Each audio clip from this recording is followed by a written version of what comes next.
hearts and minds of leaders driving corporate social responsibility. And so when I was invited to the panel, two thoughts came to mind. First, I thought my being asked suggests that as a company, we've progressed. We've progressed in our interpretation, our commitment, and our action to CSR. Having joined our company back in the mid-1980s and worked with GE in each of the decades since then, I can say without hesitation that the breadth and depth of our commitment and actions to corporate citizenship are at a standard that I think is rightfully recognized at a global and as a world leader. And I'm proud to be asked to talk to you about that today, and I think that's a good thing for an employee to feel about the company that they work for. And the second thought I had was how right the question is, because it really is about engaging hearts and minds. So this morning I'm going to talk to you a little bit about the passion that we share and the nuts and bolts that we have to use at GE to engage our population of over 300,000 people who span over 100 countries. So before I start though, because so many of you probably think all we do is refrigerators and light bulbs, I thought I'll give you the 60-second commercial because it might help a little bit with the context later on. And I'll just give you one snapshot of us, but we're a global business. We're providing, as I mentioned, we're providing products and services in energy, water, healthcare, finance and capital, as well as media and information. We drive innovative solutions with substantial investment in technology. We'll invest over $5 billion in research and development this year. Around the world, we have 4 global research centers, and those research centers have well over 2,600 very smart people. But then the businesses also have research and development centers in each one of those businesses working on applications and commercial development and commercialization. Overall, just in the research area, probably well over 27,000 research technologists. And just last year, we would have filed well over 2,500 patents.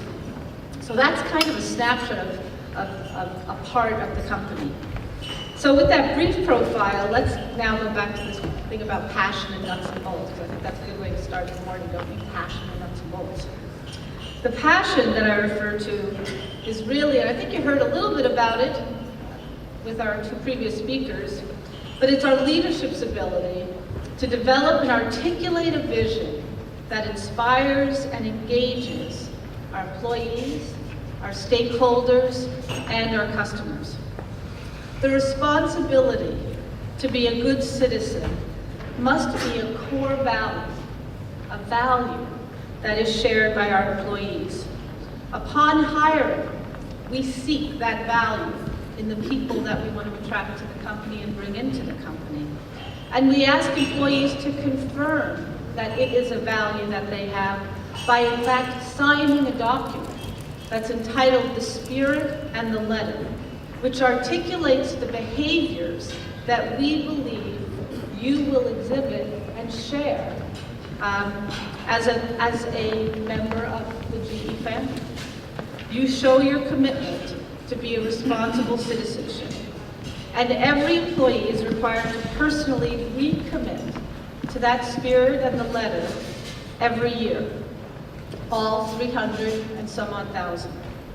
As a company, as leaders in that company, we have to then ensure that we're developing, we're nurturing, and we're reinforcing that value of responsible citizenship in all our behaviors and our actions, not only internally, but obviously with customers, with stakeholders, suppliers, and in our local communities. Corporate citizenship for us isn't something managed on its own. It's at the heart of the company. It is a passion to do the right thing. It's a shared understanding that to be a great company, we also have to be a good company. Our citizenship strategy is also integral to our business strategy, and vice versa. They're not 2 separate things. Simply stated, we want to make money.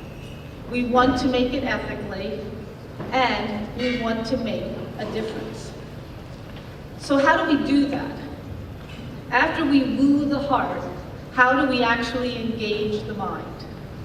And at a technology company where we have lots of people who like stuff and like engineering, nuts and bolts is a good way to think about it.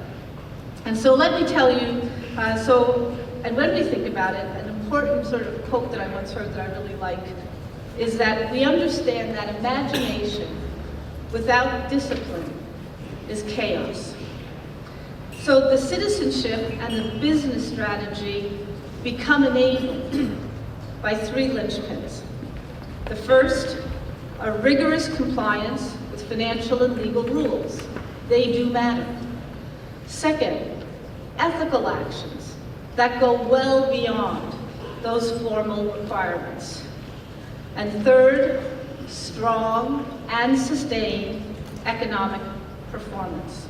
So I'll make a quick comment on each one of those, and then I'm going to give you an example of how we pull it all together. So first, this idea of compliance with financial and legal rules. Why is this a tenet of corporate citizenship? Aren't companies supposed to do that? Well, they are, but in reality, it takes tremendous effort, resources, and leadership commitment to actually build compliance so that is integral to everything that you do in every country that you do it around the world. It has to be built into the design